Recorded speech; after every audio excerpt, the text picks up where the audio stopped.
seat bone is on the edge of the chair. Left hand to the right knee, right hand onto the armchair. Twist sideways. Wait for 3 seconds. Come back to the center. Both hands in front again. Right hand onto the left knee. Left hand onto the left arm. Rest. Twist. ನಾನು ಇಟ್ಕೊಂಡು ಮಾಡ್ತೀನಿ ಇದು. ಮಾಡ್ಬೋದು. Twist. Come back. Twist. Come back. Twist. Come back. Twist. ಈ ಥರ 10 times ಮಾಡಿ ಒಂದು session. Back ಮಸಲ್ಸ್ಗೆ ನಾವು ಸೂಪರ್ಫಿಷಿಯಲ್ ಮತ್ತು ಡೀಪ್ ಬ್ಯಾಕ್ ಮಸಲ್ಸ್ ಅಂತ ಹೇಳ್ತೀವಿ. ಎಸ್ಪೆಷಲಿ ಪ್ಯಾರಾಸ್ಪೈನಲ್ ಅದನ್ನು ಮೂಳೆ ಪಕ್ಕದಲ್ಲಿರುವಂಥ ಸ್ನಾಯುಗಳು ಇದೆ ಅಲ್ಲಿ ಬರುತ್ತೆ. ಬಂದ್ ಮಾಡೋದು ಫಾರ್ವರ್ಡ್ ಬಂದ್ ಮಾಡಿ ಸ್ವಲ್ಪ ತಿಳ್ಕೊಬೇಕು. 1 2 3 4 5 10 ಸೆಕೆಂಡ್ ಎಷ್ಟಾಗುತ್ತೆ ಅಷ್ಟು. ಮತ್ತೆ ಬನ್ನಿ. ಪೂರ್ತಿ ಜಾಸ್ತಿ ಮಾಡಿದ್ರೆ ಬ್ಯಾಕ್ ಸ್ಟ್ರೈನ್ ಜಾಸ್ತಿ ಇರುತ್ತೆ. ಆದಷ್ಟು ಇದು ಸಿ ವಿ ರಾಮನಗರಲ್ಲಿ ಇದನ್ನು ಹೇಳ್ಕೊಟ್ಟಿದ್ದಲ್ಲ, ಸಿ ವಿ ರಾಮನಗರ ಮಾಡ್ತಾ ಇಲ್ವಾ? ಇದು ಈ ಥರ 10 time. Right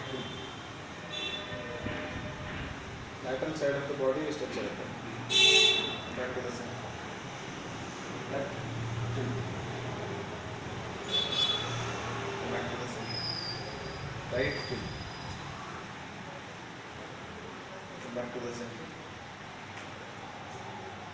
Left 2. Back to the center. ಕಾಲದ ಪಾದಗಳು ನೋಡಿದ್ರೆ ಸೇಮ್ ಟೆನ್ನಿಸ್ ಬಾಲ್ ಕಾಲ್ to and fro right and left clockwise anticlockwise. Same ಅದೇ ಥರ ಐಸೋಮೆಟ್ರಿಕ್ ಬ್ಯಾಕ್ ಎಕ್ಸಸೈಸಲ್ಲಿ ಟವೆಲಾದರೂ ಯೂಸ್ ಮಾಡ್ಬೋದು ಅಥವಾ ಟೆನ್ನಿಸ್ ಬಾಲ್ ಎಲ್ಲರೂ ಯೂಸ್ ಮಾಡ್ಬೋದು. ಟವೆಲ್ ಈ ಥರ ಬ್ಯಾಕ್ ಇರ್ಬೋದು, ರೆಸ್ಟ್ ಸಿಗುತ್ತೆ. ಕ್ವಾಡ್ರಿಸೆಪ್ಸ್ ಮಸಲ್ಸ್ ತೊಡೆ ಸ್ನಾಯುಗಳು ಬೆಂಡ್ ಆಗಿ ಅದು ಸಪೋರ್ಟ್ ತಗೋಬೋದು. ಸಪೋರ್ಟ್ನ ಮತ್ತೆ ಇಲ್ಲೇನಂದರೆ ನಿಮ್ಮ ಬೆನ್ನಿಗೆ ನೀವು ಜಾಸ್ತಿ ಪ್ರೆಷರ್ ಕೊಡ್ತಾಯಿಲ್ಲ. ಬೆನ್ನು ವಾಲ್ ಸಪೋರ್ಟ್ ತೊಗೊಳ್ತಾ ಇದೆ, ಬೆನ್ನಿಗೆ ಪ್ರೆಷರ್ ಕೊಡಲ್ಲ, ಅಂದ್ರೂ ಮಾಡ್ತೀವಿ. 2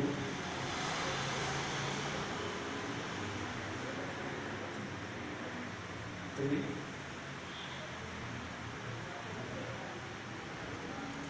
ಇಟ್ಕೋಬೋದು. ನಾಳೆ ಕೈ ಮೇಲೆ ಮಾಡ್ಬೋದು, ನೋ ಪ್ರಾಬ್ಲಮ್.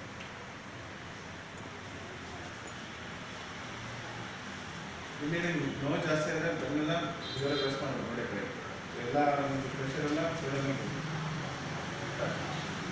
ಈ ಥರ 10 to 20 ಟೈಮ್ಸ್.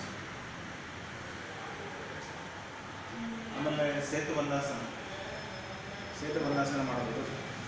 ಆಮೇಲೆ ನಿಮ್ಮ ಸ್ಟೆಪ್ಸ್ ಇರುತ್ತಲ್ಲ, ಸ್ಟೆಪ್ಸ್ ಮೇಲೆ ಸ್ವಲ್ಪ ಮೇಲೆ ಸ್ಟೆಪ್ ಮೇಲೆ ಹೋಗೋದು ನಿಧಾನವಾಗಿ ಮತ್ತೆ ಕೆಳಗೆ ಬರೋದು, ಮತ್ತೆ ಸ್ಟೆಪ್ ಮೇಲೆ ಹೋಗೋದು ನಿಧಾನಕ್ಕೆ ಬರೋದು. ಒಂದು ಕಡೆ 10 ಟೈಮ್ಸ್, ಇನ್ನೊಂದು ಕಡೆ 10 ಟೈಮ್ಸ್. ಸುತ್ತ ಸಹ